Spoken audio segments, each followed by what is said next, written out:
Right, sanibonani, ngiphinde nginibingelele futhi ngomkhulu wasemakhosini indaba elixoxa ngofakazi. Noyigemegeme mfungela nganiza kwethu umovu uzokuthanda kwamathula sengathi akabone. Imina lowo izibongo zami nami engaziphiwa ngayithulayo bathi uMateyu abangoma abangaziyo esayiphuza sayiphalaza nazimpande ukuyiqhenya-ke nokuyigqaja lokhu isaga nje esishiwo izangoma ukuyigqaja nokuyiqhenya nje ngento yabo phela ngoniza kwethu kuwena ongakwenza ngalokho kungahlabeli. Please do make sure ukuthi uyi-subscribe-ke wena ngane wethu osuke ufikile lana wabukela ividiyo kamkhulu wasemakhosini la. Inamba kamkhulu wasemakhosini ayikashintshi u-072 887 1995.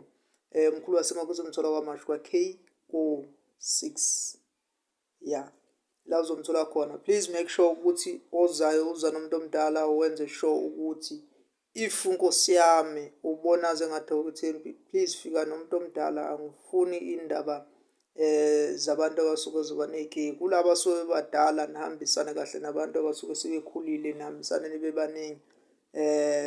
Kubalulekile kakhulu kumina lokho. Mkhulu wasemakhosini-ke sizokuthintela indaba yejazi, ijazi noma isiphika. Khona ongicelile isiphika, hhayi ijazi. Wathi uboniswe isiphika esimaruni. Sisho ukuthini-ke isiphika? Right, uma unikezwa isiphika usuke unikezwa amandla.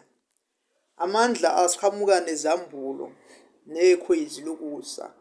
Ngisho ikhwezi langempela-ke, hhayi leli lamakhwezi ahlezi emenyezwa abantu bengazi nanokuthi ikhwezi kuqonda ukuthini, kodwa isimo samandla athize asuke emenyeziwe kakhulu-ke ethulezweni lento emaruni noma isiphika esimaruni.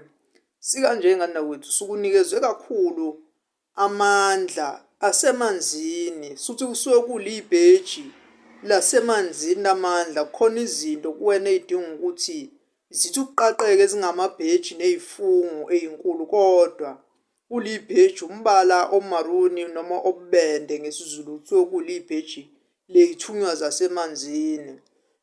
Ya ilona lelo ngoba ezinye iy'thunywa nje ziyazimbathe u-red makuthiwa zibheja izinto, noma futhi suke kuchaza ukuthi usuke kufanele ube umuntu okhuleka kakhulu ngamandla esimeni samandla, ukube kuthiwa nje ubuzoba umuntu osondela noma ophathwa izandla zikamkhulu wasemakhosini bengokutshela ukuthi yenza kanje kanjena bese wena ukhanyisa. Hhayi, akuyona into ebizayo ngane zakwethu ukuthathela abantu amajazi yonke leyo nto nokubalungisa izinto akubizi nje ngaleyo ndlela.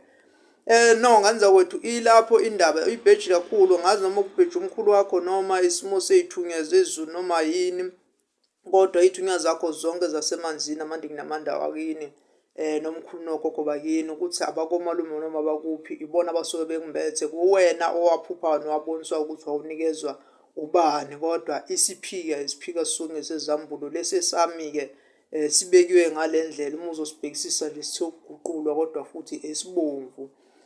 Ziningi-ke kungesona ngihlezi ngibhekile, kodwa suke simele isimo samabheji ney'fungo ey'thize phezu kwempilo yakho kufanele ukuthi aqaqeke kumnyama kubomvu. So fanele ukhuleke kakhulu ngamandla kakhulu nxa usithatha, futhi wazi ukuthi usithatha ngandlelana. Kusho ukuthi uyoze usithathe emanzini, kodwa kukhona izindlela zokuthatha iziphika nezingubo zamandla.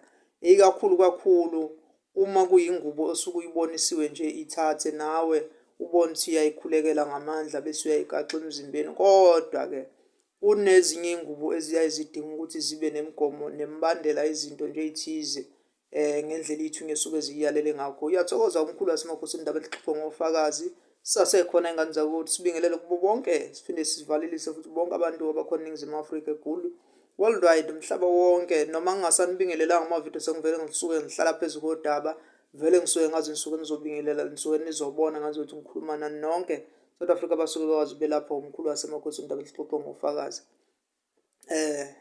Ngiyathokoza ndawuwe, amen.